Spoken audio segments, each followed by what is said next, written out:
we could preach this message and you could never over-exhaust the Word of God, amen? Because no matter how much you go into the Word, there is so much to pull out. All right, so let's make our declaration. Come on, everybody.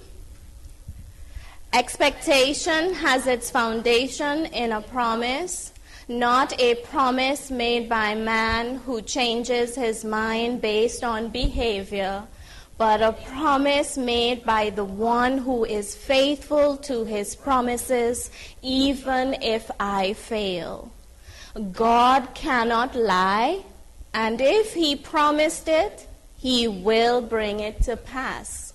My only requirement is to maintain a joyful, confident expectation of good, hope in the waiting process.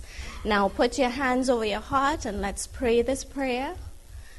Give me an understanding mind and a hearing heart, wisdom, to govern every situation and circumstance, that I may discern between good and bad. Powerful prayer.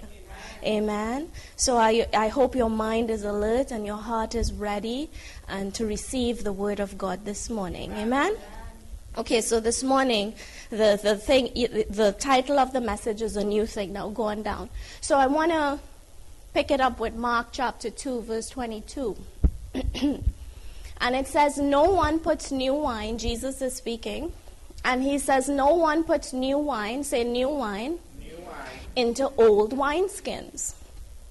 If he does, the wine will burst the skins, and the wine is lost, and the bottles destroyed.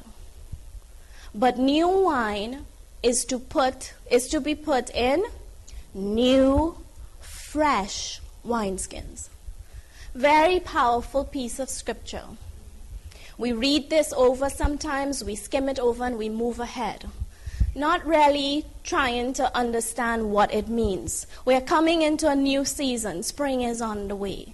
And so there is newness. When you talk about God, there is newness, there is freshness, there is green. You never hear him talking about old and regressing. He's always about progress and moving forward and young and green and fresh and lush. This is the God we serve, amen?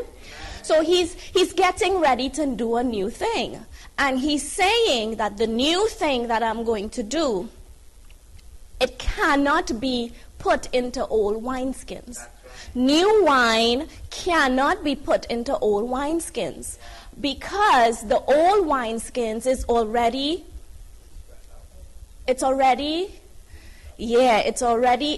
taken all that it could take.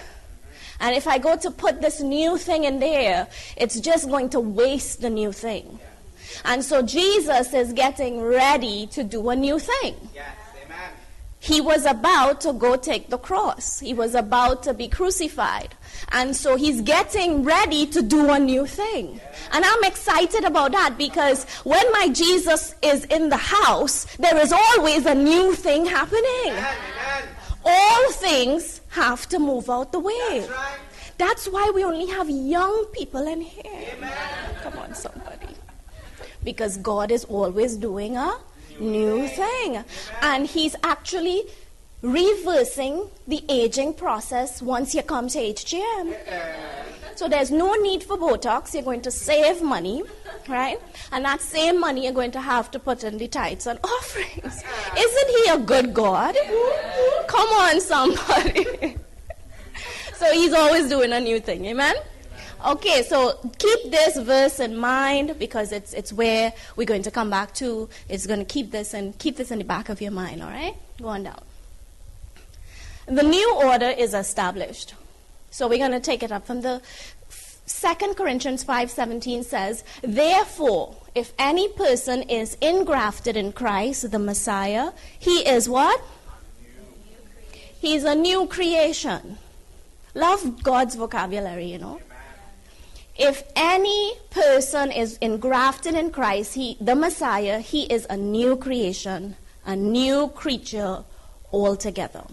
Go on down. The old or previous moral and spiritual condition has passed away. Behold, behold means to look. The fresh and new has come. Once you are engrafted in Christ, you have become a new creation. Amen? You have become born again. The past that you had does not exist to him. That's right. Come on, somebody. Because it's a new thing. Amen?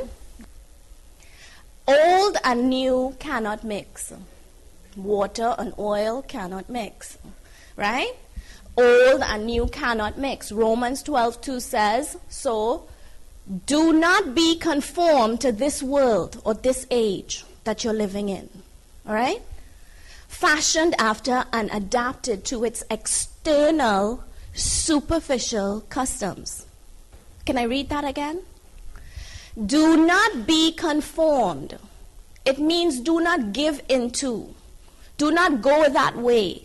Do not shape yourself into the way of the world. This age, fashioned after and adapted to its external, superficial customs. But be transformed. Be what? Transformed. Be changed by the entire renewal of your mind. So there is always, God says, I'm doing a new thing. I'm getting ready to do a new thing. I'm getting ready to establish a new order. I'm getting ready to change up the old, remove it actually. Amen. And so in order for me to do that, I need to put it into new wineskins. I need people that are going to move away from the old mindset, move away from the, you see where the change has to take place. It's in the mind. That's right. Come on. The change is not in the outward appearance.